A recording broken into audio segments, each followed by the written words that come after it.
Making headlines for this week of May 5th. Possible deception. Could French presidential election be a contest of two cabal options? Deal or no deal? Russia, Iran, and Turkey broker Syrian deal, but whether the West honors it remains to be seen. Puerto Rico falls. Largest bankruptcy of a government in the U.S. gets protection, but opens a possible loophole for other cities and states. And cascading cannabis. Much more evidence this week of benefits of cannabis to help get informed and become an advocate. With news around, upon, within, and beyond our planet, the program making disclosure official. This is Cosmic Vision News. Here is Jeffrey West. Greetings and blessings to all. Last week I led the newscast with the story about the upcoming French presidential election. This week there is some information to share that we cannot ignore as we observe the events unfolding around us, not just in relation to this election, but to the overall picture. Concerning this upcoming French presidential election, I am feeling a need to point out that we must observe very closely what is playing out here. Is the cabal playing both sides of the French election? Why might I ask this question? We know, first of all, by looking at history, that the U.S. banking and intelligence elitists were playing both sides of World War II at the very least, and an extremely good case can be made for every conflict since World War I. We know that Prescott Bush, father and grandfather to the two U.S. Presidents Bush, was a director and shareholder of companies like Standard Oil that profited from helping the Nazi Party. An article from the London Guardian from 2004 elaborates on this in the show transcript. However, it is being revealed more and how the U.S., Israel, and other interests are creating proxy wars by using individuals and groups such as Al-Qaeda and Al-Nusra, Daesh, and others to do their dirty work so that the media can brainwash the public on one culprit while Western interests are directly and indirectly benefiting from the conflict. The global cabal knows that the EU project is in trouble. They also know that NATO is in trouble. They know that the people are waking up. So how could an uprising be achieved that creates massive violence and protests to justify a stronger NATO while allowing certain groups to profit while keeping the general population in continued debt, fear, and separation while perpetuating the illusion of democracy? It is important to be clear. I am not stating that this is the case. But, to be honest, I think we may be very careless if we are not at least willing to consider this as a possibility. The global cabal has achieved their global dominion for decades, if not centuries, by looking at every angle, and I feel it important that we consider every possibility without making judgments, at least not yet. While contemplating this, strangely enough, an article did appear this week that considered the very same idea. Gilbert Mercier, writing for The Duran on May 2nd, explored the possibility that Macron and Le Pen are two faces of the same con. Mercier writes, "It is sad that a nation defined by a great revolution has come to this, the docile copycat of a pseudo-ideological struggle at play elsewhere between globalism and nationalism. It seems that, regardless of the country, the handful of kingmakers of the global corporate elite finds ways to con the citizenry into dead-end choices, ways to breed an eternal status quo that serves their interests and places their servile politicians in apparent positions of power." Is there some possible evidence for this consideration? Euronews reported on April 30th that Marine Le Pen had begun softening her position on the euro currency. The article reported that French far-right presidential candidate Le Pen has softened her stance on the euro after making an electoral pact with Stand Up France, a smaller right-wing party led by Nicolas Dupont-Aignan. In a marked change of policy from earlier commitments, Le Pen told a French newspaper, This means converting the single currency into a common euro, a currency that will not affect daily purchases, but only large companies that trade internationally.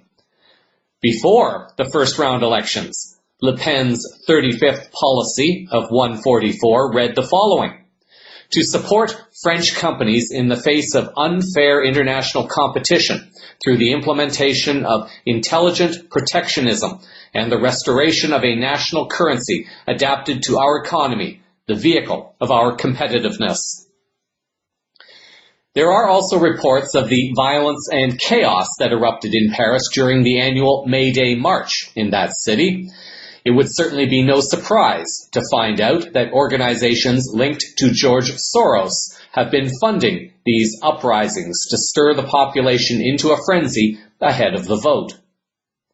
Meanwhile, RT was reporting on May 1st that Macron may be attempting to appeal to the crowd by using specialized language to hint at a Frexit, an exit of France from the EU. RT notes that the image of Emmanuel Macron being a golden boy from Brussels, the banker, is too strong, and he cannot get rid of that image, which will not help him gain extra points ahead of the next presidential election, says Nikolai Mirkovich, a political analyst. When asked if Macron is jumping on the Frexit bandwagon, Mirkovich was quoted as saying that this is definitely not a genuine belief of Macron's party. Macron has been, through his short political career, very much on the same wavelength since the beginning, that he is a staunch supporter of the EU. He is just using that term because the EU today is very, very unfashionable in France. If you look at the way people voted recently, a lot of parties, whether it be Le Pen's or Mélenchon's, they are anti-EU parties. Not a lot of people in France today want the EU the way it has been running. And don't forget, there was a referendum a couple of years ago in 2005 when the French rejected the EU constitution. So I think he is just playing around with that, and maybe he thinks he could put some pressure on the EU for some reform. Mirkovich continues, there is one important detail, and that is in the way he uses the English language. I think what he really meant is that if there isn't a bit of change in the European Union, there could be a Frexit, because the French people will put pressure on the legislator, on the French president, to get out of the EU.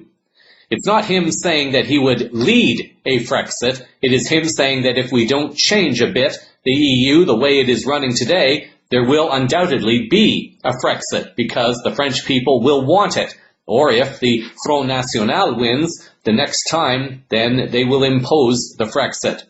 I think that is the real meaning of what Macron said. Is there perhaps some evidence within other potential candidates? One CVN listener wrote to me to inform me about one other candidate who was unsuccessful in the first round. François Asselineau was such a candidate that appears to have had a strong nationalist platform without the extremism of the left and right. According to the website goodcountry.org, Asselineau is standing for election as President of the French Republic as leader of his own movement, the Popular Republican Union, or Union Populaire Républicaine, or UPR. Described as a sovereigntist, he argues for the withdrawal of France from the European Union, the Eurozone, and NATO. He introduces his movement as an honorable and loyal movement which wants to give France its independence and democracy back. His program of liberation is the same platform he ran on in the 2012 presidential election. Commenting on this, he states that this is proof that events keep corroborating our analyses and propositions. This is proof that our program is the only fair one for France. As far as his position on the Middle East, Asselineau states, I am completely opposed to an intervention in Syria. I am completely opposed to interventions in Iraq. The Popular Republican Union believes it is useful to restate that the illegal war fought in Iraq Afghanistan, and in Pakistan by the United States and most of our so-called partners in the European Union using the cover of a war on terrorism when it was primarily about serving oil interests, led to the death of at least 1.3 million civilians. In other words, 1,476 times more deaths than during the Nice attack. The PRU reiterates that all these crimes, just like those committed in Libya, in Syria, or elsewhere, are punishable by the International Criminal Court, and our movement is pleased to see that a growing number of British citizens want their former Prime Minister Anthony Blair to be brought before this international jurisdiction. So we can make an argument based on his Middle East policy that the global elites would not want him as president. Therefore, the strategy had to be devised to get two extremes to play off against each other. Although I would like to believe that Le Pen will honor her statement to tear apart the New World Order with her own hands, I would be failing all of you as a journalist if I did not at least present this as thoughts for consideration.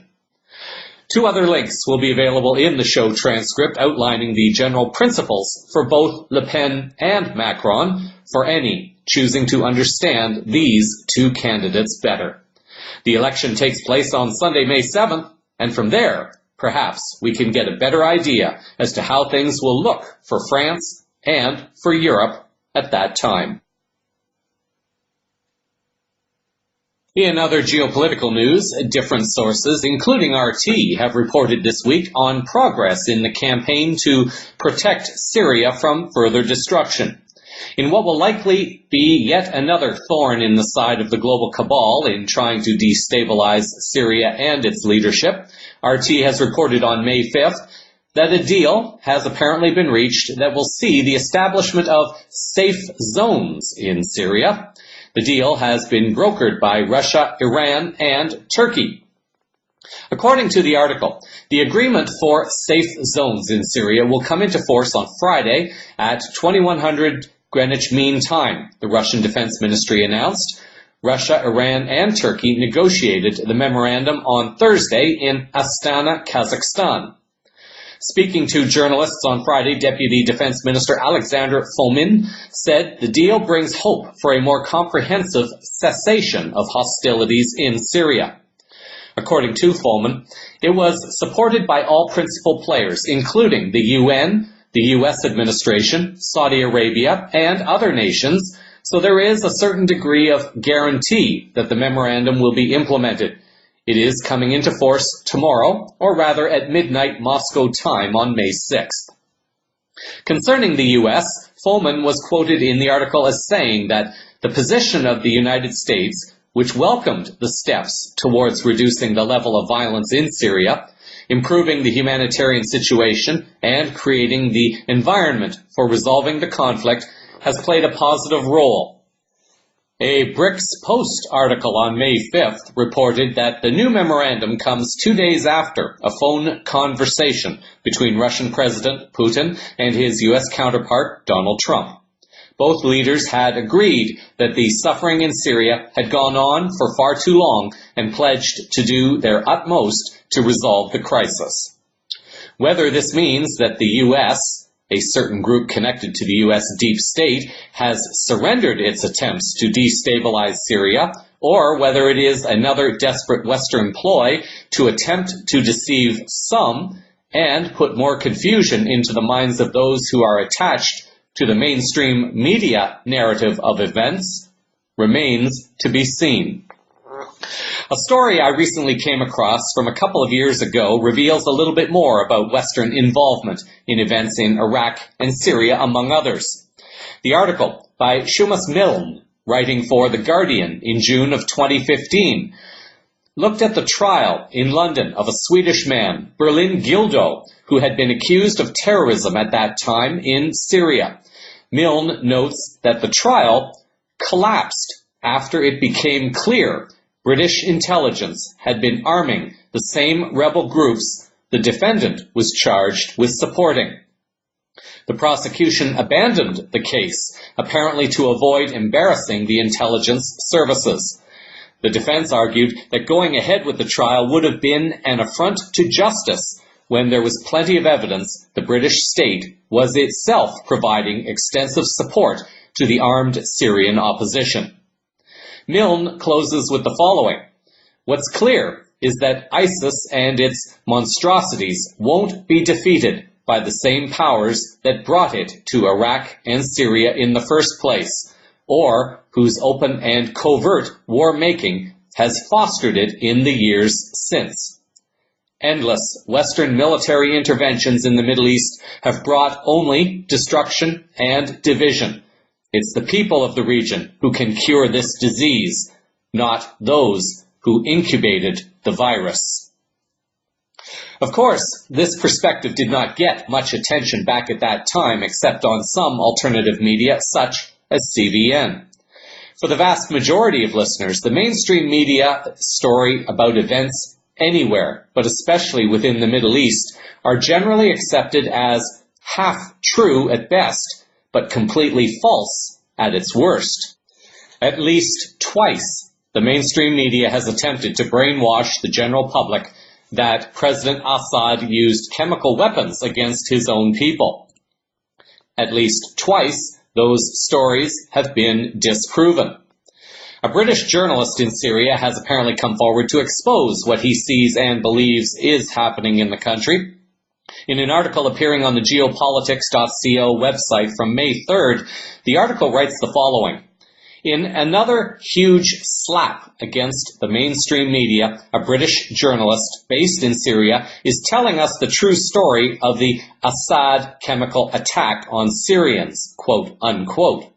Tom Dugan, who is identified as a journalist living in Damascus, recently recorded a YouTube video interview with Syrian artist and political activist Haneen Elias. Dugan shared what he is seeing in the country. Today is a black day for Damascus. I'm sitting here in the French hospital in Qassam, near Batum. Since the Western media has told lies about a gas attack by President Bashar Assad, which is in fact a strike that was done by the Syrian Air Force against an ammunition dump owned by terrorists, and their factory was hit, a factory that makes chemical weapons.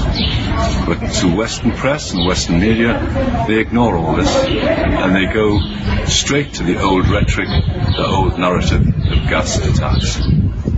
There's no gas attack.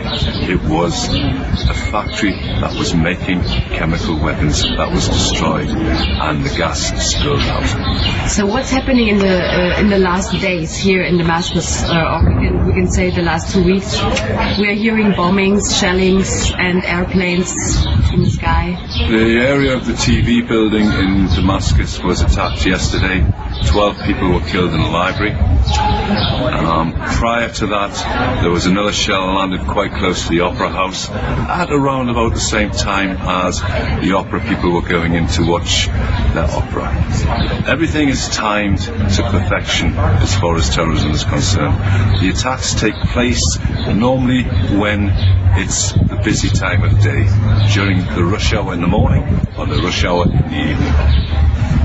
So who were the attackers? Al-Nusra. They fired several rounds into this building, and the Syrian Air Force came and took out the two guns that were, the two mortars that were firing at us. The main culprit is Joba, which is approximately 1,000 meters from here. So it's not that far. The Al-Nusra terrorists keep throwing rockets, and what exactly do they throw? They throw gas canisters, propane gas canisters, improvised. They're quite dirty actually, because they use rusty nails and scrap metal to fill them, so they cause maximum amount of damage, plus they also leave secondary infections. The artillery shells are normally really bad milled. In other words, they're not professional professionally made, like Western artillery shells. They're made in Saudi Arabia or some other Gulf state and transported to Syria to do the maximum amount of damage. You can tell because you can see the grooves where they've been doing the grinding on the weapon just to make the shape. So while all this is happening, the Western media decides to blame Assad again of chemical attacks, even though the chemical weapons have been given away. Well, part of the relationship between President Assad and the Western governments was in 2013, 2014 to dissolve all the chemical weapons, get rid of all the chemical weapons. And a UN report quite clearly states that there was no chemical weapons left in Syria. Yeah. What there is homemade chemical weapons that are being made by terrorists.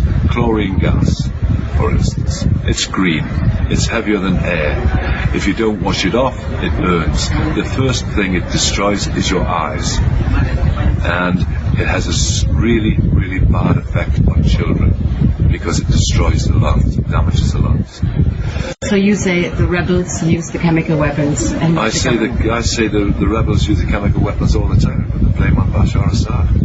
I say that the Syrian Arab army is winning at the moment. If we look at prior to Christmas, 41 days without water, and what did the West say? Illogical. Bashar Assad destroyed his own drinking water. No general, no leader would destroy his army's drinking water.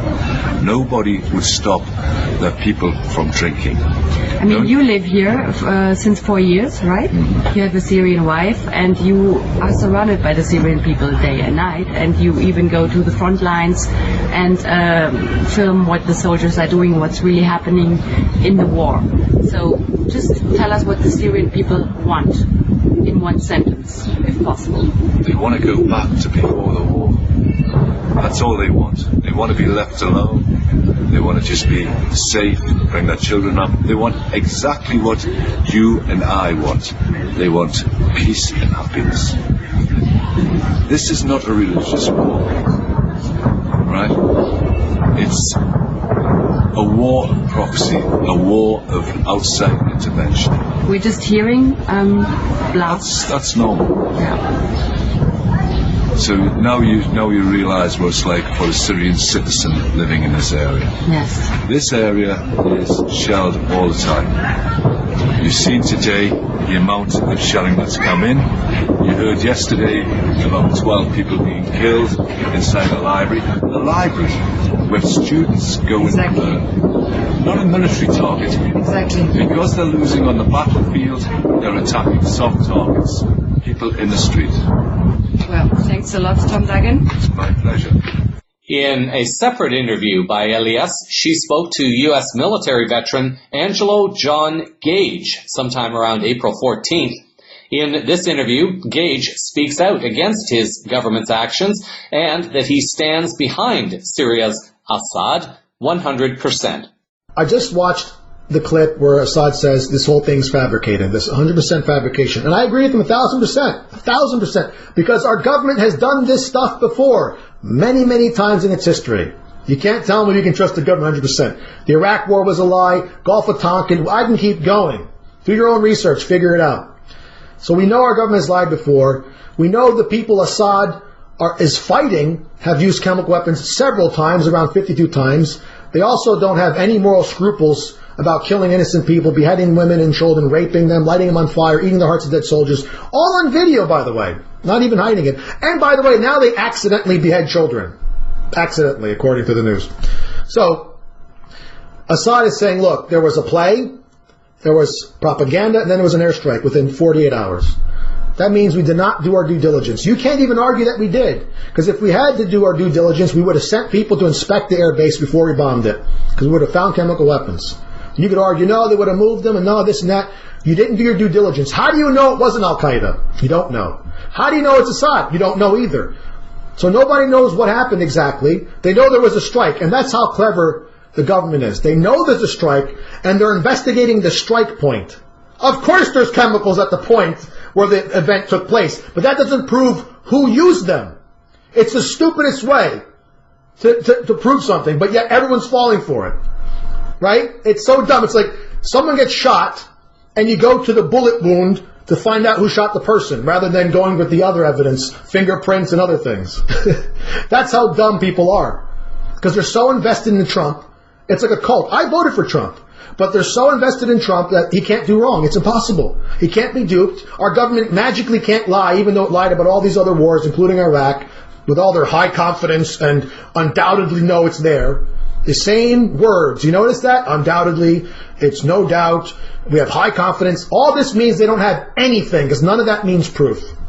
So I stand with Assad 100%. We were wrong. We should have done nothing. We should have waited. But instead, all of you wanted to make America great again, and that means bombing other people. No, it doesn't. And it was wrong. Gage is only one of an increasing number of U.S. veterans who are now choosing to stand up and speak out on the lies and crimes being committed by their own government. What this means ultimately is that all the governments that are participating in any way, shape, or form to this current campaign they are guilty of war crimes and of crimes against humanity. Gage is correct in that we do not know exactly who used the weapons, but the history of past events, along with evidence at the present scene for those choosing to look for it, can lead one to a potentially greater truth than what is being shared by the mainstream media. U.S. Congresswoman Tulsi Gabbard has already drawn heavy fire, first for her trip to Syria, but then for her comments that her own government needs to stop funding and training rebel fighters there in the continued attempts by the U.S. to destabilize the government of Bashar al-Assad. On April 7th, Gabbard gave the following interview to Tucker Carlson of Fox News. We, as the American people, should be concerned when any president of the United States launches an illegal and unconstitutional military strike against a foreign government. This is something that Congress has not authorized, and it's an escalation of a counterproductive regime change war in Syria that our country's been waging for years. First, for many years through the CIA covertly, and now overtly through President Trump's reckless military strike last night. As you know well, Tucker, this is a war that has cost hundreds of thousands of Syrian lives. It has caused millions of Syrian refugees to flee their home, and it has strengthened these terrorist groups operating on the ground in Syria like Al-Qaeda, al-Nusra, ISIS, and others, whose sole goal is to overthrow the Syrian government, to take over and take ownership over Syria. So this attack, last night's mission was predicated on the sarin gas attack earlier in the week. And everyone we've talked to on this show, people with access in some cases to classified intelligence, has said unequivocally the Assad government did this, killed these children with poison gas. Do you believe that? It doesn't matter what I believe or not. What matters is evidence and facts. If the Trump administration has the evidence unequivocally proving this, then share it with the American people. Share it with Congress. Come to Congress and make your case before launching an unauthorized, illegal military strike against a foreign government. It may also be worth reminding listeners of this response given by Canadian journalist Eva Bartlett, who was in Syria, and when she returned, she was challenged by a Western journalist in December of 2016 on her comments that the Western media are lying. When you talk about the Syrian people and what the Syrian people want, how can you quantify that? Do you have any independent surveys where you can actually document that? And secondly, you talk about the corporate media, the Western media, the lies, and all of this. Could you explain what you think might be the agenda from us in the Western media, and why we should lie, why the international organizations on the ground should lie, why we shouldn't believe all these absolutely documentable facts that we see from the ground, these hospitals being bombed, these civilians who are talking about the atrocities that they have been experiencing. How can you justify calling all of us liars? Sure.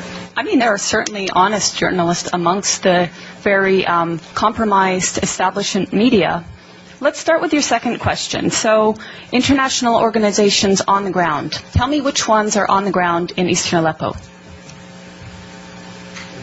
Yeah, okay, I'll tell you, there are none. These organizations are relying on the Syrian Observatory for Human Rights, which is based in Coventry, UK, and which is one man. They're relying on compromised groups like the White Helmets, which let's talk about the White Helmets. The White Helmets were founded in 2013 by a British ex-military officer. They have been funded to the tune of $100 million by the US, UK, and Europe and other states. They purport to be rescuing civilians in eastern Aleppo and Idlib, yet no one in eastern Aleppo has heard of them. And I say no one, bearing in mind that now 95% of these areas of eastern Aleppo are liberated. The White Helmets purport to be neutral, yet they can be found carrying guns and standing on the dead bodies of Syrian soldiers. And their video footage actually contains children that have been recycled in different reports. So you can find a girl named Aya who turns up in a report in month, say, August, and she turns up in the next month in 2 different locations. So they are not credible. The SOHR is not credible. Unnamed activists are not credible. Once or twice, maybe, but every time, not credible. So your sources on the ground, you don't have them. As for your agenda, not your, but the agenda of some corporate media, it is the agenda of regime change. How can the New York Times, I was reading it this morning, or how can Democracy Now!, which I was reading the other day, maintain until this day that this is a civil war in Syria? How can they maintain until this day that that the protests were unarmed and nonviolent until, say, 2012? That is absolutely not true. How can they maintain that the Syrian government is attacking civilians in Aleppo when every person that's coming out of these areas occupied by terrorists is saying the opposite? How do I quantify the support of the Syrian people? The elections. In 2014, the Syrian people held elections. The point being, overwhelmingly, the people support President Assad. There are people that want change in the government. We're not pretending they don't want change. Everybody wants change. But in terms of support of the government, the point is they don't see President Assad as the problem. They see the problem as terrorism. They see elements of problems in the system that they have there. But President Assad, they don't see as the problem. They actually overwhelmingly support him. So I'm basing it on their choice in their leader, and I'm basing it on my interactions with people in Syria. In the show transcript for this story, I will include several other videos of people who are or have actually been in Syria, and they report on what they have seen and experienced. By being more informed, one can begin to peacefully challenge public officials in the stories they are attempting to spin to the general public, while informing others around that it is time for them to become informed themselves. With situations such as this unfolding in Syria and in numerous countries in the Middle East, Ukraine, and other locations around the world, it should not be a surprise that many nations are becoming increasingly fed up with Western hegemony and their agenda of financial enslavement protected by a criminally fraudulent system of commercial law. Recently, the Association of Southeast Asian Nations, or ASEAN, held its annual meeting in the Philippines, beginning April 20th, in the home country of rebel President Rodrigo Duterte. In an article on May 2nd, Geopolitics reported the following about the event. The recently concluded ASEAN Summit of 2017 saw the collective desire of the community to pursue a peaceful dialogue with China, rather than allow itself to be used as a key target for some vested interests from thousands of miles away. Instead, the ASEAN leadership collectively chose to focus their attention on their closer economic ties and their joint military efforts to protect their shared border from global terrorism. In reference to the radical actions being taken by the Duterte government that have had Western observers being very critical, the article notes that it can be said that after learning its lessons from past CIA-appointed administrations, the long-suffering people in this part of the world have gotten rid of their collective apathy and made the first step of putting the right people in the government, which in turn have accelerated the delivery of public services, reduced the occurrence of corruption, forced the oligarchy to change their selfish attitude towards the lower classes of society by complying with the economic direction of the government, and inspired the people to participate actively in the nation's governance and development. Amazing things can begin to happen when a country stops playing by the Western rules of conflict and commercialism and begin focusing on providing for their own needs and infrastructure instead of wasting money to pay off fraudulent debts created out of thin air. In this sense, the Philippines appears to be following the strategy laid out by both Russia and China in focusing on the things that really matter. The article continues, the Philippines, one of the world's fastest growing economies, has long been plagued by inadequate infrastructure. The World Economic Forum last year scored the Philippines 106th out of 140 countries on infrastructure.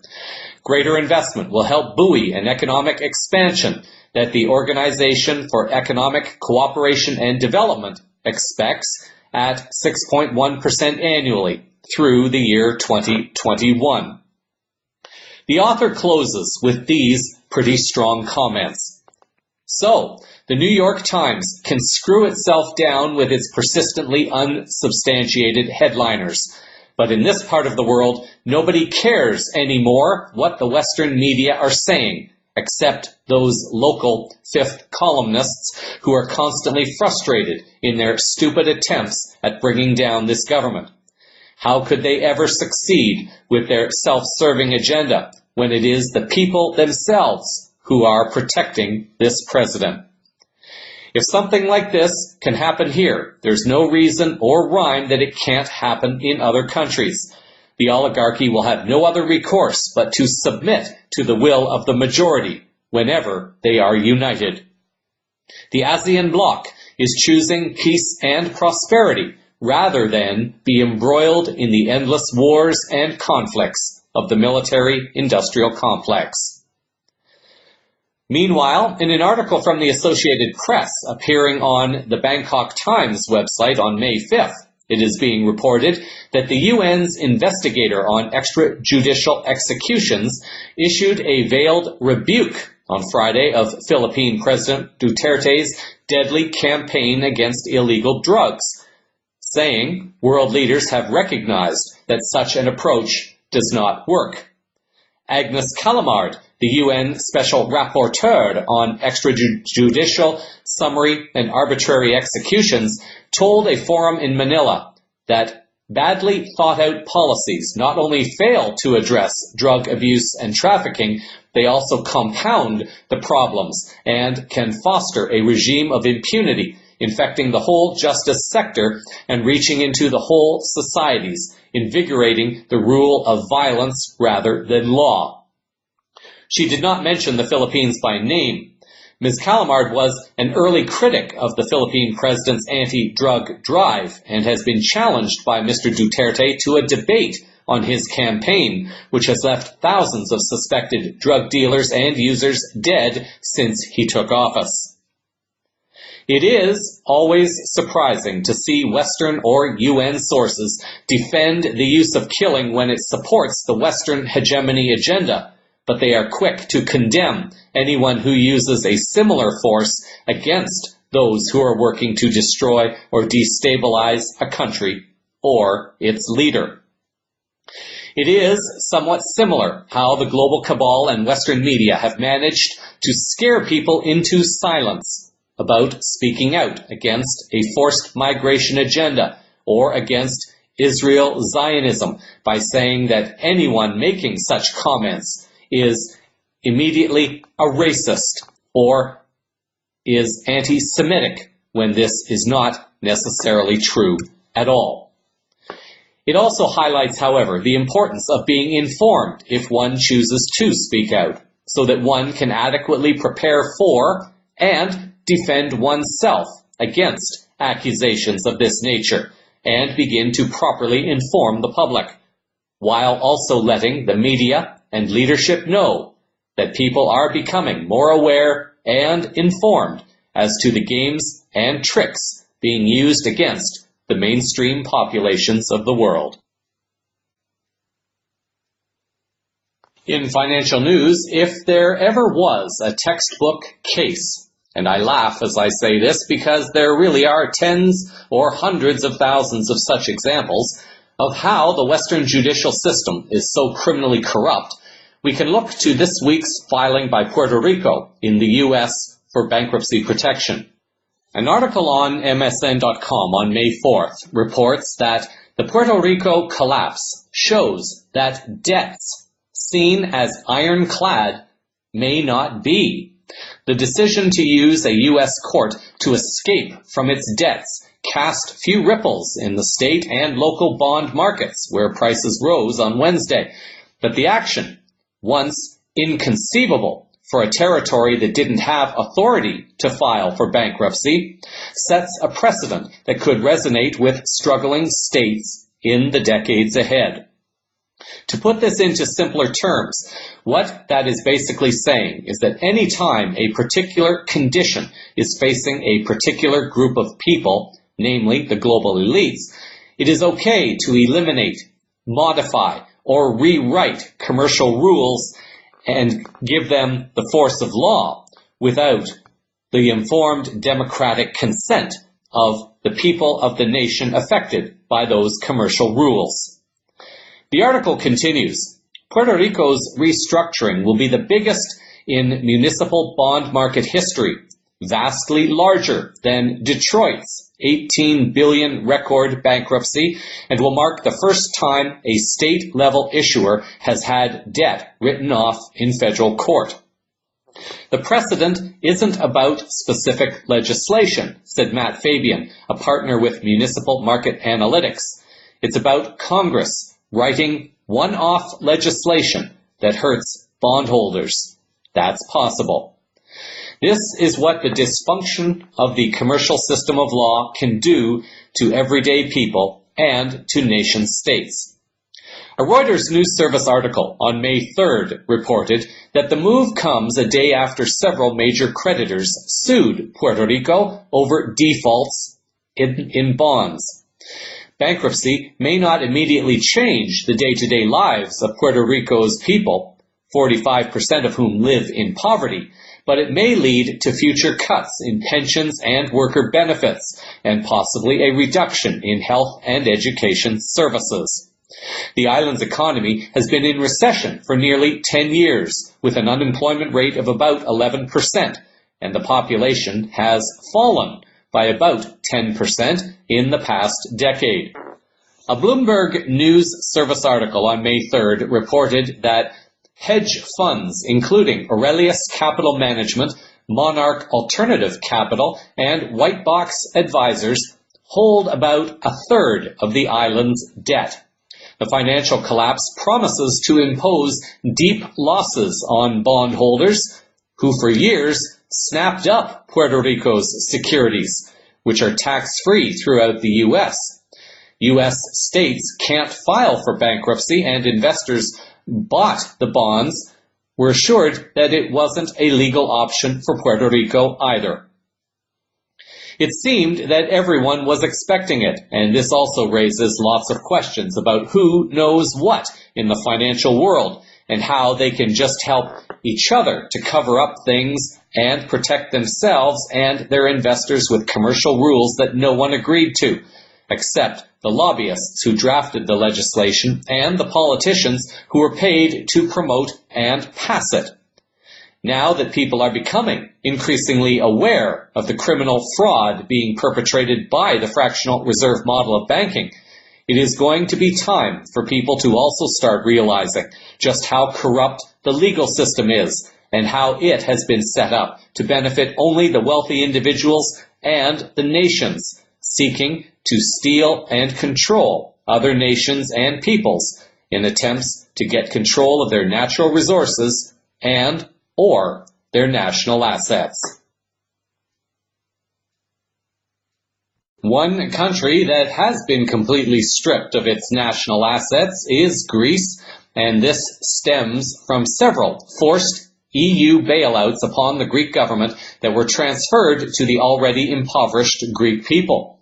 As CVN has noted in the past, the Greek government back in 2014 would have been far better off striking a deal with China and Russia instead of surrendering to the EU bankers, as Prime Minister Alexis Tsipras was forced to do, despite his promises to the people that his party would stand up for the people against the unelected troika representing the EU and its controllers. The Xinhua news agency service out of China on its website, dedicated to news regarding the Belt and Road Initiative, reported on April 28th that China and Greece have agreed to boost cooperation through the Belt and Road Initiative.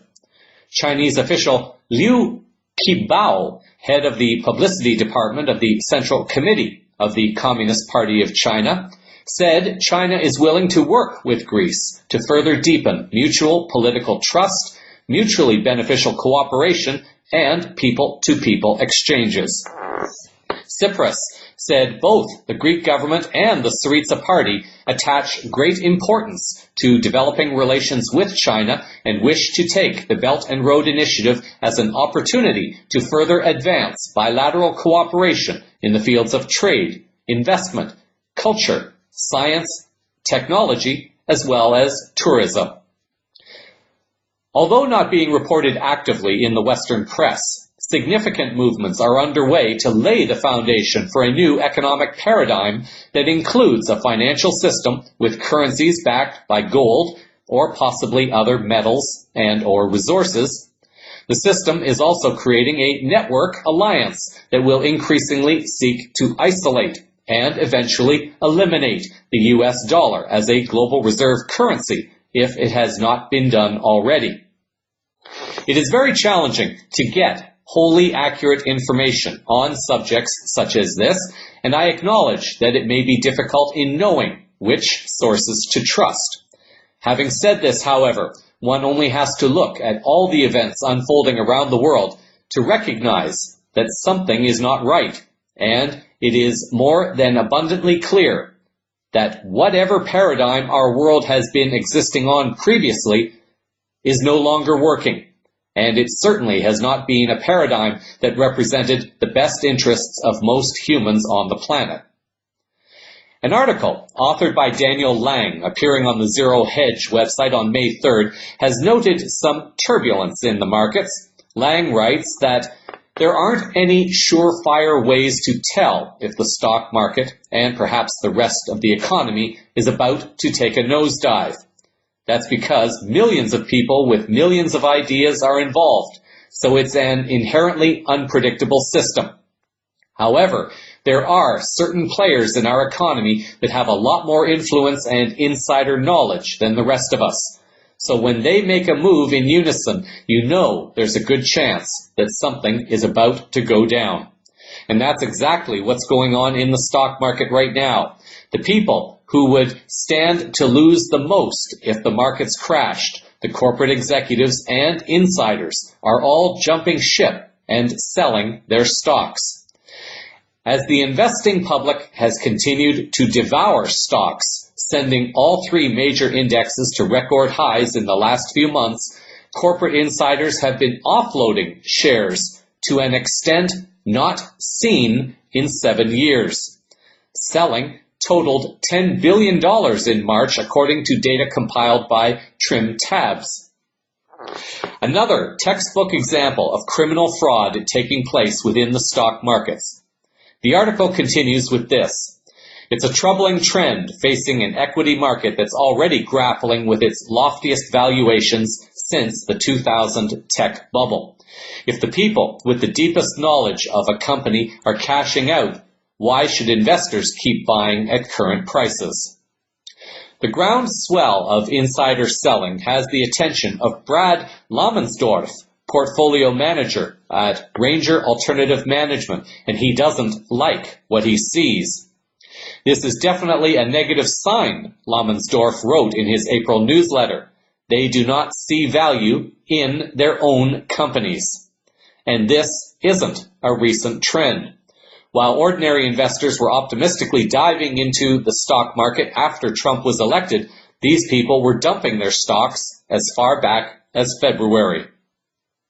Lang seems to hold the view that the current system appears to be on its final legs, and for many listeners, this is probably the news we have been eagerly waiting for many years. Lang closes with the following. Clearly, they know something that most Americans don't. They likely know the stock market can't keep reaching record highs indefinitely. They know the economy is resting on shaky ground, and they know that this sudden surge of investments in the stock market is their last chance to make a killing before the whole thing comes crashing down.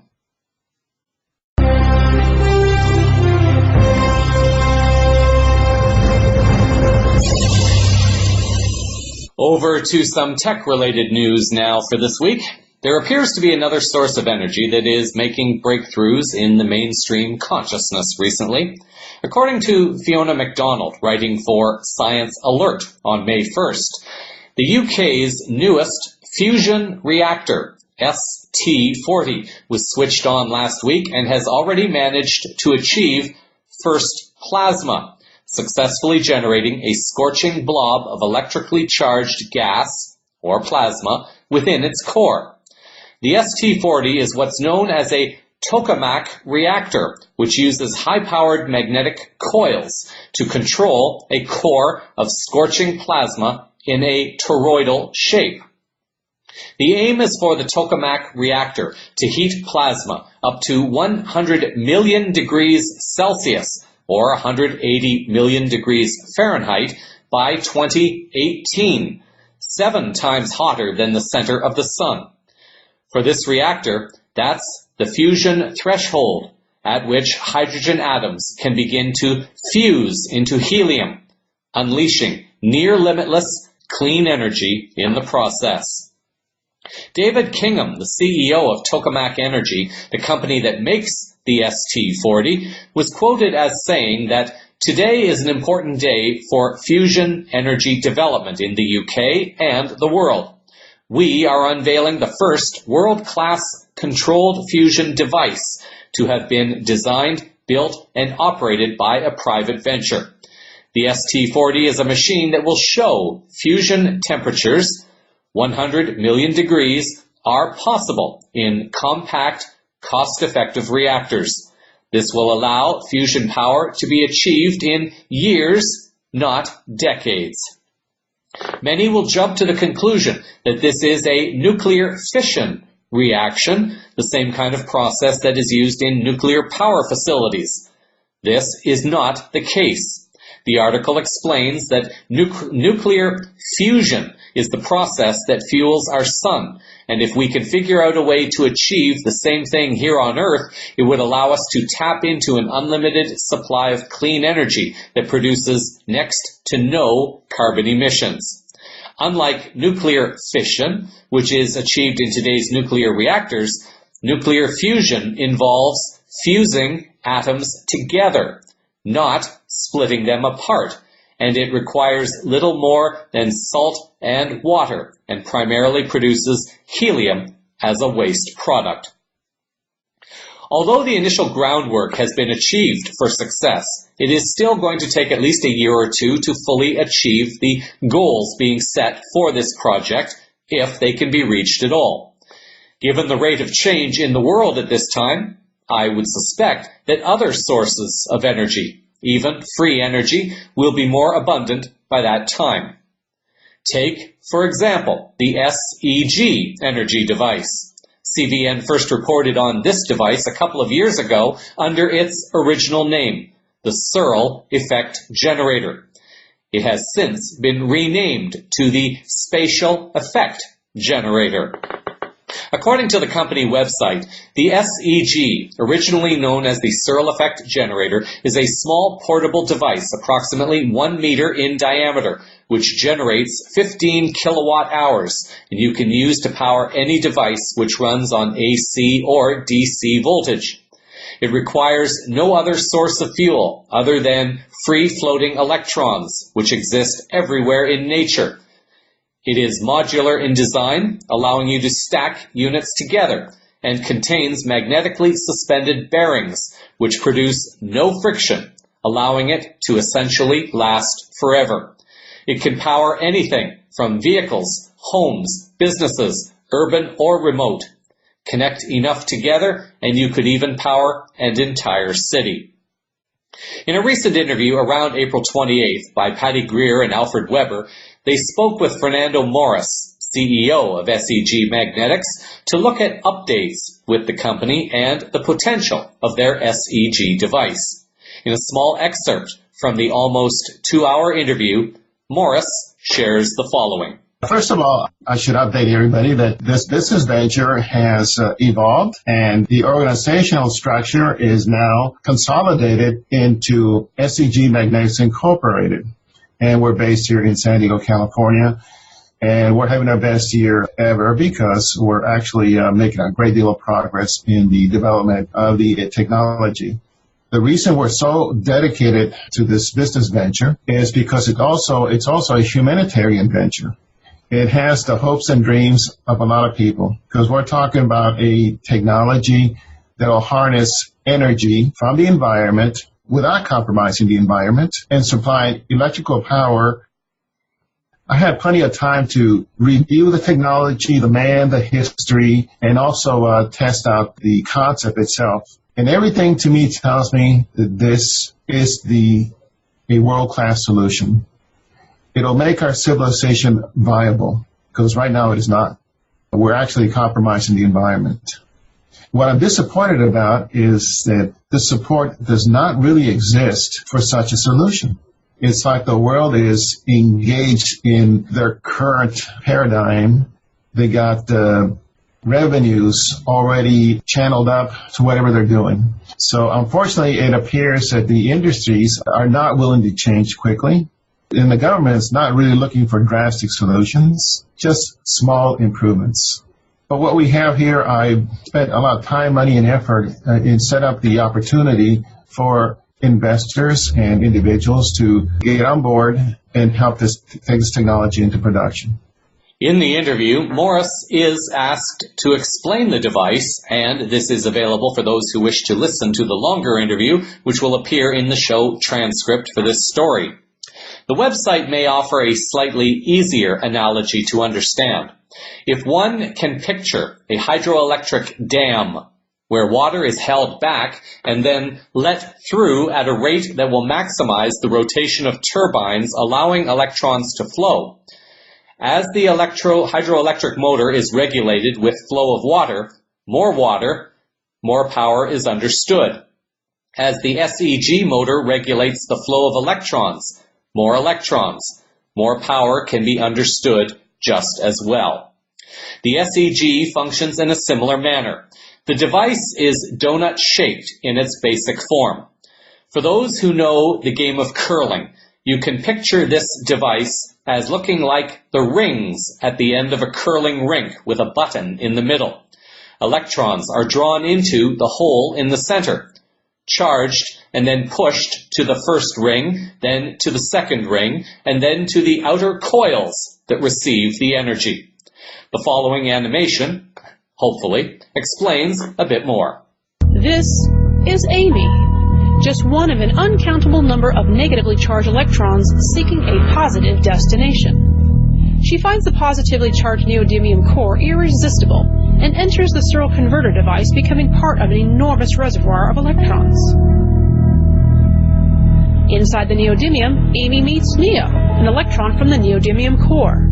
These electrons are drawn to the powerful magnetic flux line penetrating the 4 layers in the Searle design. They join together, forming a boson pair, as they spin around the magnetic force, releasing them on their pathway to freedom. As they enter the gate layer, they are compressed, feeling pressure to exit the system. At the same time, they are pulled and accelerated by the magnetic layer.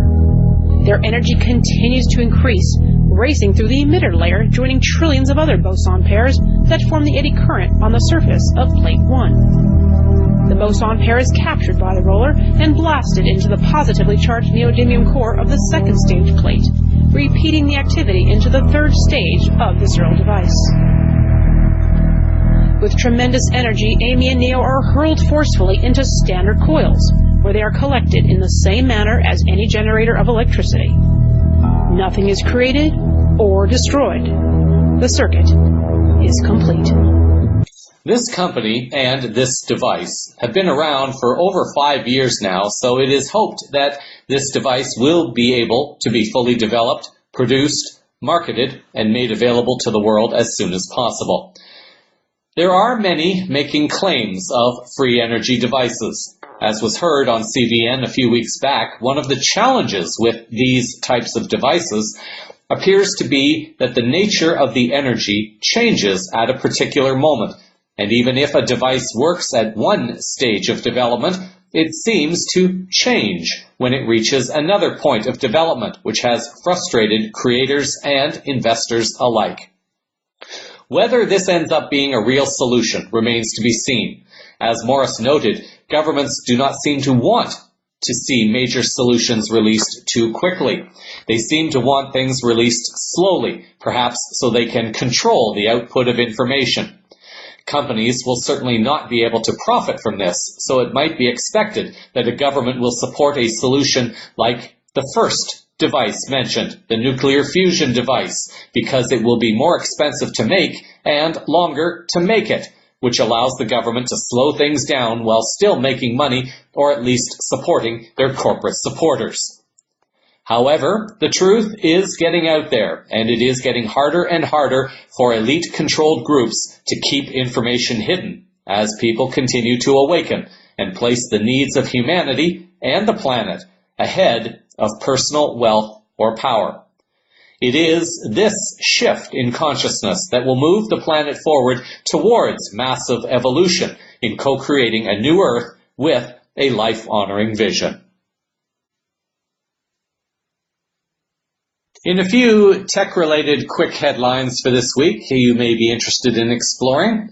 Have you found yourself getting frustrated at seeing the check engine light come on in your car, and when you take it to the mechanic they do not find anything seriously wrong, and yet you still pay for the computer analysis that was done on the car? If you have experienced this, perhaps this is the tool for you. An article on the Better Life Advocates website offers a way to prevent thousands of dollars in costly repairs. According to the article, 2 engineers based out of Atlanta, Georgia, were tired of seeing their friends and family get taken advantage of at auto shops, so they decided to do something about it. They created this new affordable device that plugs into your car's OBD, or onboard diagnostics port, the very same port that mechanics use to figure out what's wrong with your car. Every car built in 1996 or later is required to have this port. This new device will instantly diagnose your car's problems for you and translate them into simple, easy-to-understand terms and much more.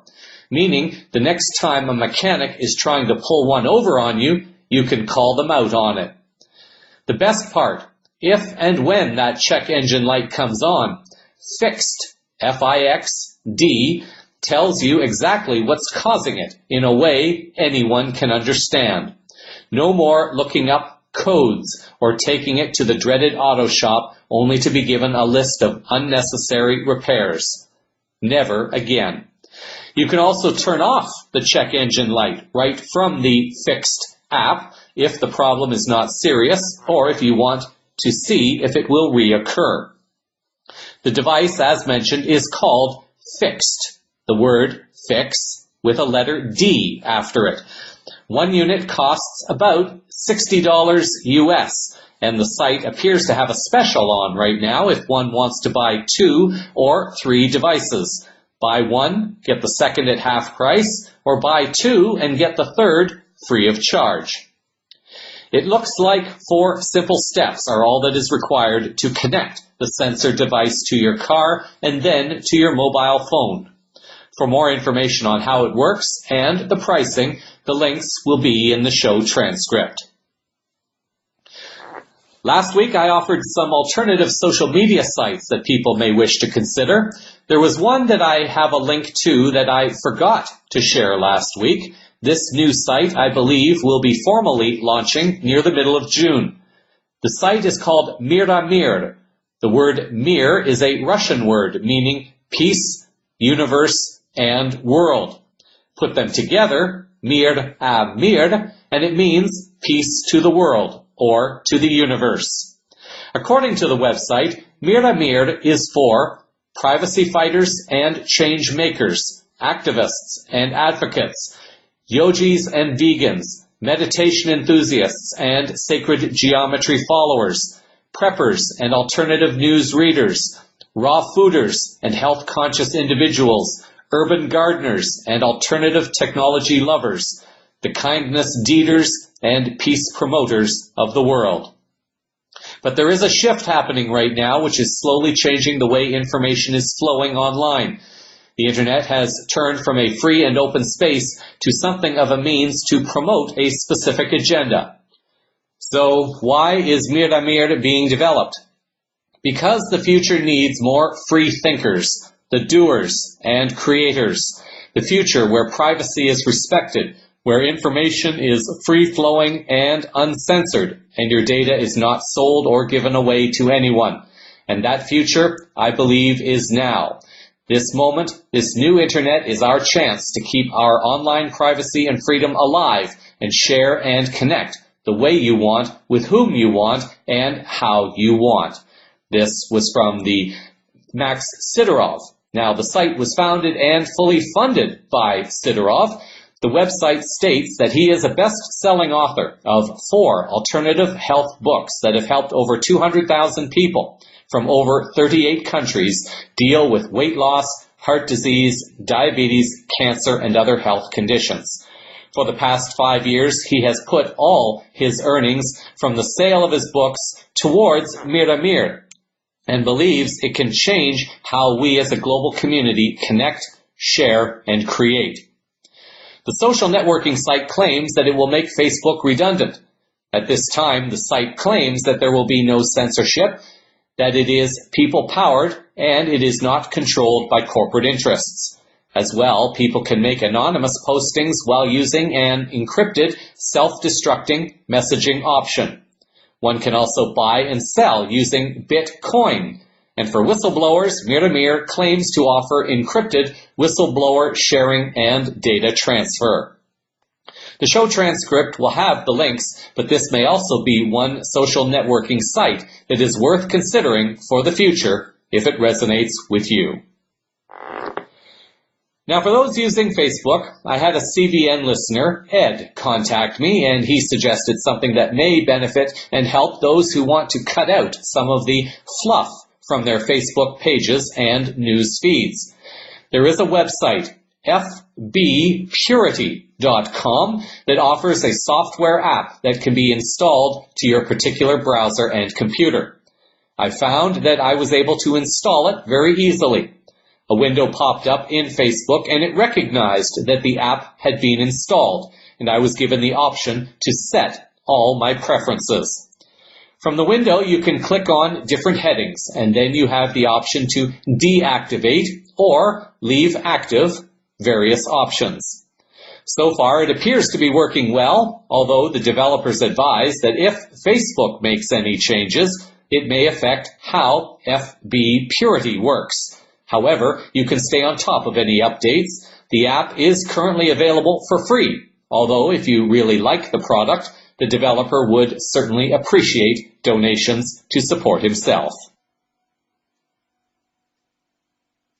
Finally, in health-related news, we come back to some more articles relating to the benefits of cannabis and hemp. It is becoming an increasingly more important topic to me personally, as I am starting to see not only the value this plant has in promoting health within the body, but the absolute potential this plant has in creating self-sustaining solutions for almost any community virtually anywhere in the world.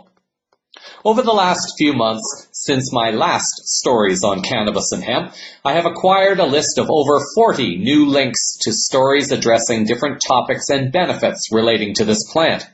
I'll offer a short summary of a number of links, and people can go to the show transcript for more information in the articles that are most meaningful to each listener.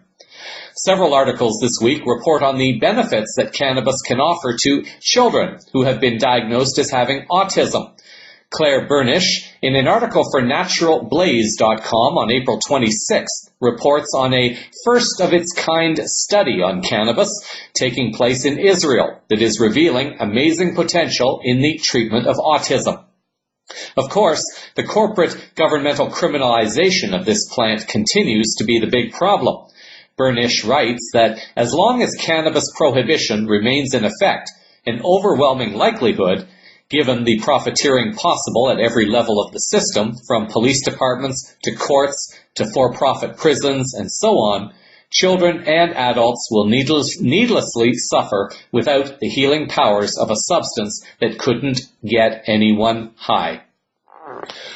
110 clinical trials of cannabis are currently underway in Israel, and although there may be many in the U.S., research primarily focuses on the treatment of addiction and related issues. A few other articles this week relating to specific medical conditions include the following. Cannabis Health Radio reported on April 18th a story about how cannabis helped a patient suffering from lupus to deal with her severe symptoms. Natural News reported on February 28th how one boy was able to replace 20 different epilepsy pills with cannabis oil.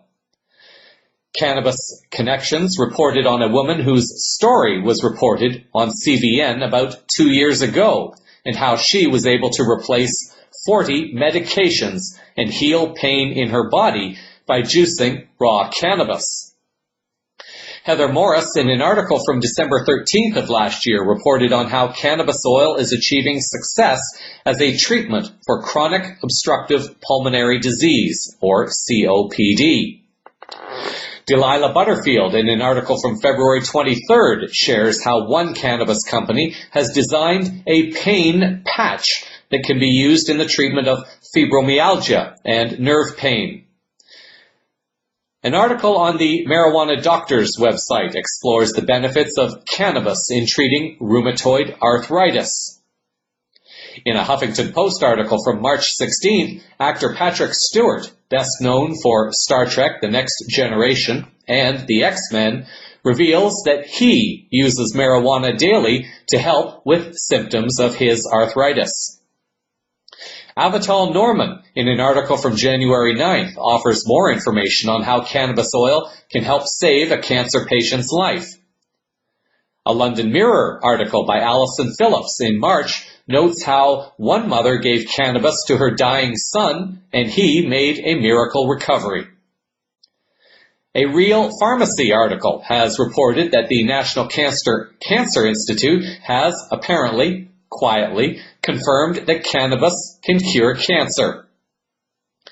In another article by Delilah Butterfield, she reports on February 18th about a new study that confirms how cannabis can help people beat tobacco and other addictions. In dealing with all the energetic changes of these times, many are experiencing bouts of depression, and an article by Juliet Granowitz from March of 2016 looks at how the CBD or cannabidiol component in cannabis can help treat depression faster than any other antidepressant. From the Marijuana World News website on April 28th comes the report of a study that reveals how cannabis has serious benefits for those suffering from diabetes. For those who have a condition known as sleep apnea, a Marijuana Doctors article offers information on how cannabis may be able to help people with this condition. There are even reports that cannabis can help heal broken bones and help them to become stronger.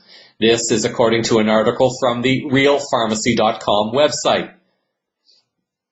From a few medical professionals, one presentation by Dr. David Casseret, who spoke at a TED Talks presentation in November of 2016, outlines his argument and support for cannabis in the treatment of medical conditions.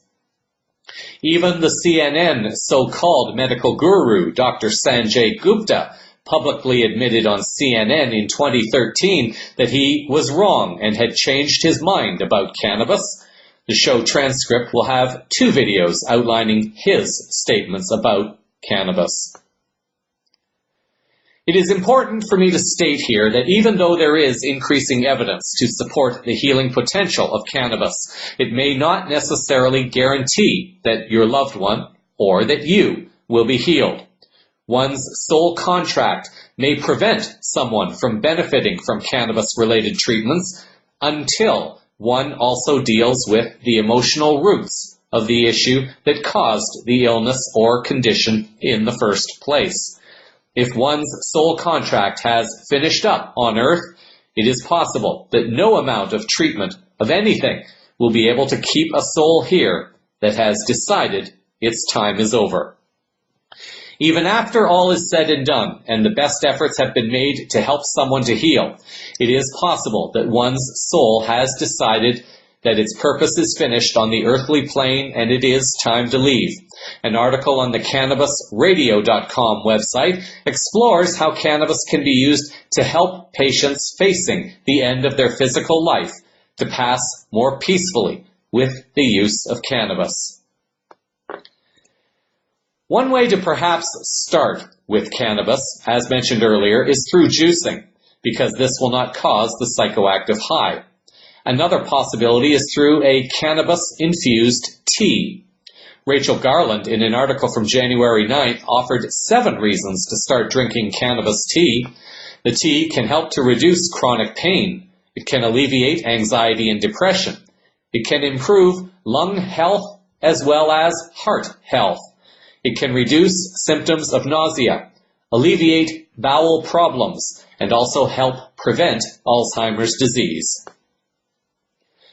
For those who are new to the subject and wanting to get started in learning about the body's own endocannabinoid system, an article from March 17th on the leafscience.com website offers a beginner's guide to understanding this very natural and essential part of the human body that has been neglected. In fact, it is so natural to the body that an article from Natural News on July 20th from 2012 reported how cannabinoids, just like the ones in cannabis, occur naturally in human breast milk. There are powerful forces at work that have kept this information suppressed and controlled from being used by humanity. Big Pharma and governments are so fearful of humanity getting the full benefits of cannabis and other healing plants that they are actively trying to control the whole process so that they can profit from it, while creating a synthetic version that will not heal people at all. An article from the Washington Post on March 13th observes how government marijuana looks nothing like the real stuff. It is this that people have to understand and become more informed about. Greg Prescott, writing for The Body, Mind, Soul, Spirit on March 23rd, explains more about what people may need to know about this Frankenweed, as it's called, the synthetic version that is being patented by Monsanto to keep people sick. Although there appear to be positive developments in the legalization of cannabis and hemp, it is vital to keep in mind how corporations, big pharma, and governments do not want healthy, strong, and aware individuals who can challenge their control with critical questioning and informed knowledge. A few links in the show transcript will highlight a few legal victories in the U.S. and in Germany. As most people know, the whole war on drugs is a farce and a scam to create profits for the CIA and the global cabal.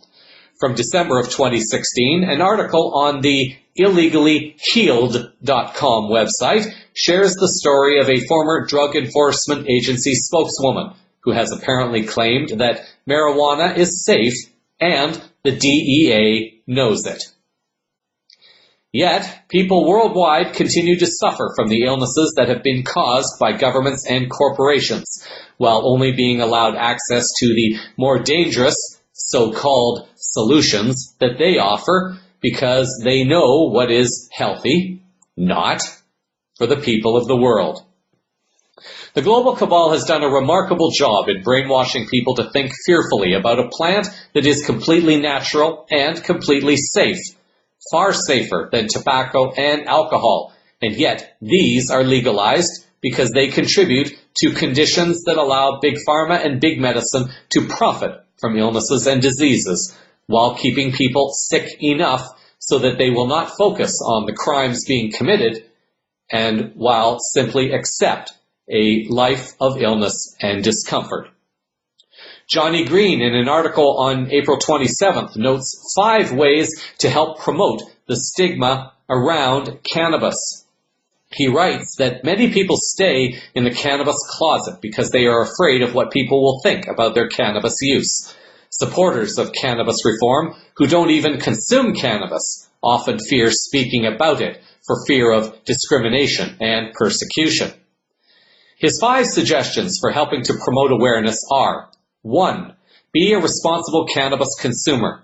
Whether you realize it or not, you may be an official representative of the cannabis plant in the eyes of some people. When these people think of cannabis, the first thing that pops into their mind is you. Everything that you do as a cannabis consumer, whether you like it or not, reflects back on the plant itself and helps shape the views of non-consumers. Number 2. A responsible cannabis advocate arms her or himself with the facts so that when confronted by an opponent or provided an opportunity to educate someone on the fence about cannabis, he or she is offering up the best information possible. Educate yourself on emerging clinical cannabis research and stay current with cannabis news and policy, and always remember that cannabis has been found to be 114 times safer than alcohol. Number 3, share your story. It is easy for opponents to bash something that they don't relate to, but it is much more difficult to bash something that they know their friend or loved one benefits from and uses responsibly. Number 4, recognize that the industry reflects on the entire community.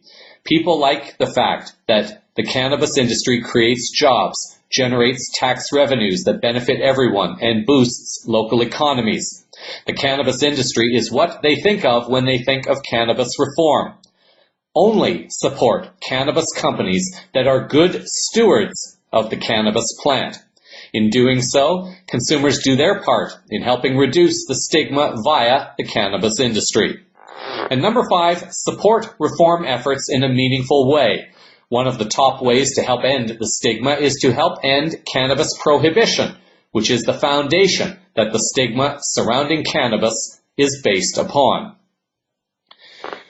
The benefits go far beyond just health. One article this week from ecosnippets.com reports on how this so-called forbidden crop has the potential to replace the cotton industry as a significantly more eco-friendly fabric because it requires much less water, and it has antibacterial properties. It can clean the soil, and the plants themselves are naturally more pest resistant, among many other benefits. This was a pretty good synopsis of most of the articles compiled. In the show transcript at the bottom of this story, I will include the remaining few articles that were not mentioned. Included will be articles about cannabis coconut oil, THC as gene therapy, as well as an article focusing on whether one can overdose on marijuana. Apparently, you cannot. It is my hope that somewhere in this summary of articles this week, people needing more information about the health of a loved one, or perhaps oneself, may be able to find what one needs. And in this week's final words, I'm not sure about everyone else, but I am observing what appears to be a disturbing trend within the community of people that have committed themselves, or apparently committed themselves, to creating the new earth, or the golden age of consciousness, or ascension, or one of several other terms that are being actively used at this time to describe the changes currently underway upon our planet and within human consciousness. We are witnessing an increase in the acts of desperation by members of the global cabal as they continue to try to stir up trouble and get people to fall back into fear and separation. The vast majority of us connected to this call to serve seem to generally recognize that certain energetic changes are underway, even if they are not exactly able to describe the changes or describe how they feel with these changes. The rising vibrations are exerting increasing pressure on all those who apparently are struggling to ground themselves within the rising vibration of consciousness. This is putting extreme pressures, it would seem, on all those within a level of vibration that could be considered to be among those connected to the global cabal. These energies still impact the rest of us, however, and I certainly do not exclude myself from feeling something, even if I am not yet able to fully understand nor explain it. So many people seem to have this feeling or belief that it is they who are in possession of the higher truth about what is happening at this time. Let me clarify this is a little bit by stating that each and every one of us has the potential for this, for truth resides within each of us. There is also the kind of truth that is more vague. It is less clear because it is the kind of truth that comes from all the criteria of separation that have been socialized and indoctrinated into each of us relative to our uniquely different, equally beautiful life paths. It is this truth that has contributed to the forming of one's life path experiences and how, or if, one learns the required lessons from those experiences.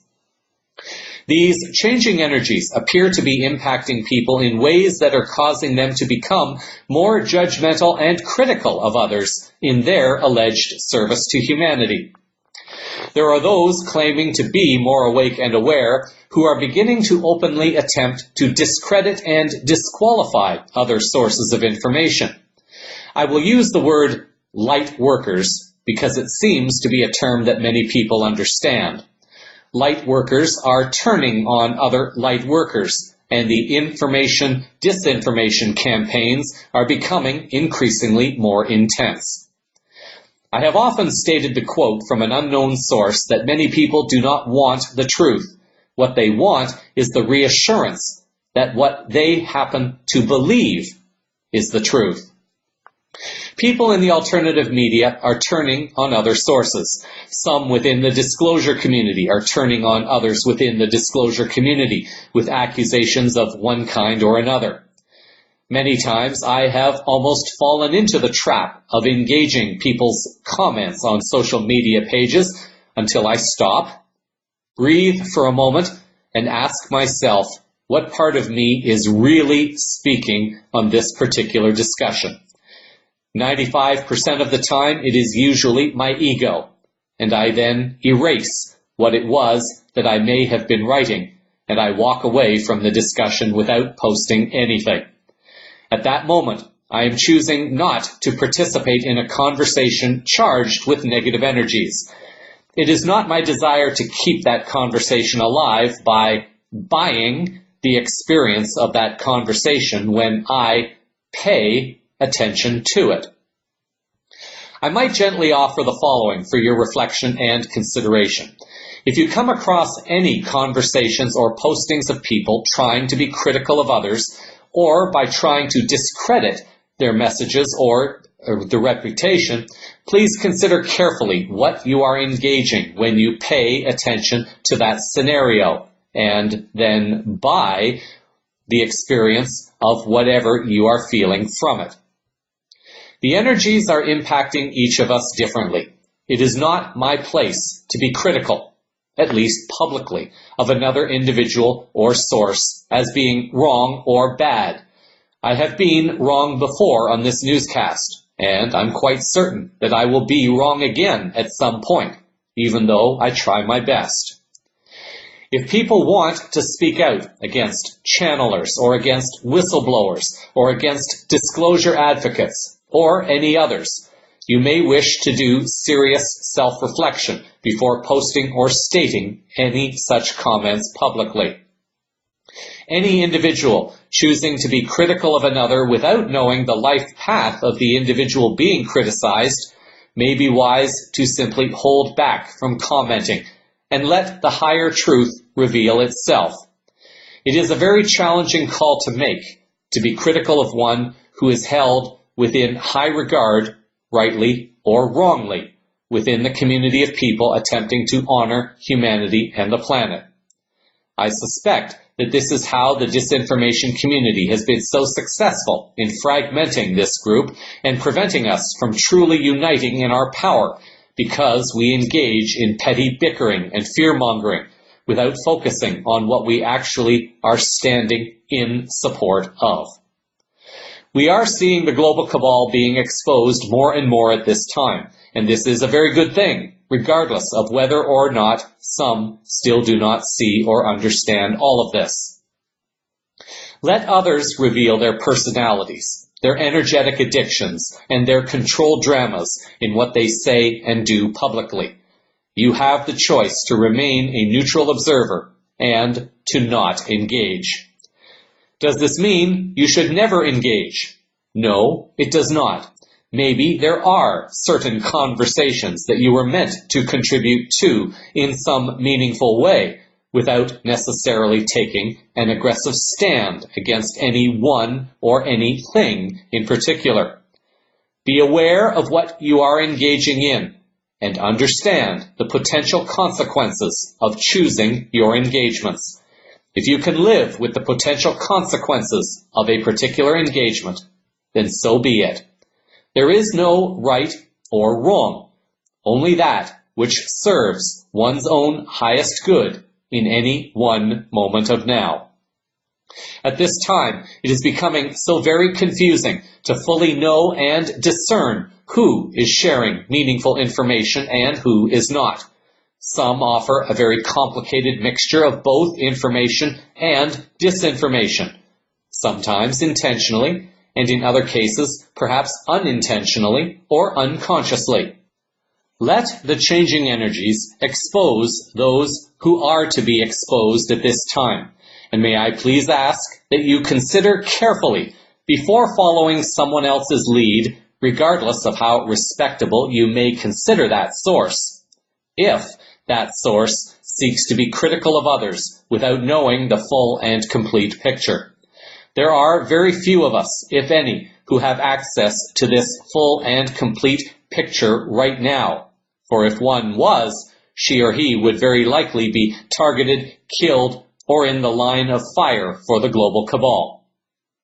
I invite people to disagree and even reject my newscast. This is perfectly okay, and indeed it is perfectly necessary, because maybe I can inspire someone to create a program that is far better than CVN. CVN is one form of truth, my perspective of truth in each moment, and this will change from week to week. Your truth will change as often as you need for it to change, to suit your life path. The truth of what we are claiming to want for our collective future appears to be the same, however, for the majority of us. What are we claiming to want to experience, and how are we demonstrating our desire in manifesting it? Regardless of whether or not another source is right, wrong, good, or bad, or evil, is it really worth engaging the very energies that one is claiming to want to eliminate from one's vision of the new earth? Create a fantabulous week until our next moment of now. So that is a sample of the unfolding higher consciousness news around the world this week. Cosmic Vision News is broadcast weekly from the CosmicVisionNews.com website. Links to stories used in this broadcast are published in the show transcript, which is available on the website. CVN can be followed on Minds.com, Unseen.com, Facebook and YouTube, as well as on Twitter, Google+, and LinkedIn. Thank you for sharing your time with me. I'm Jeffrey West, reminding you that it takes strength to live your life. You have courage. You can endure. find your center, and spiral into your power. Until our next moment of now, stay grounded in love, hold the vision of light and peace in your hearts, and keep your eyes to the skies. Disclosure is unfolding all around you. Namaste.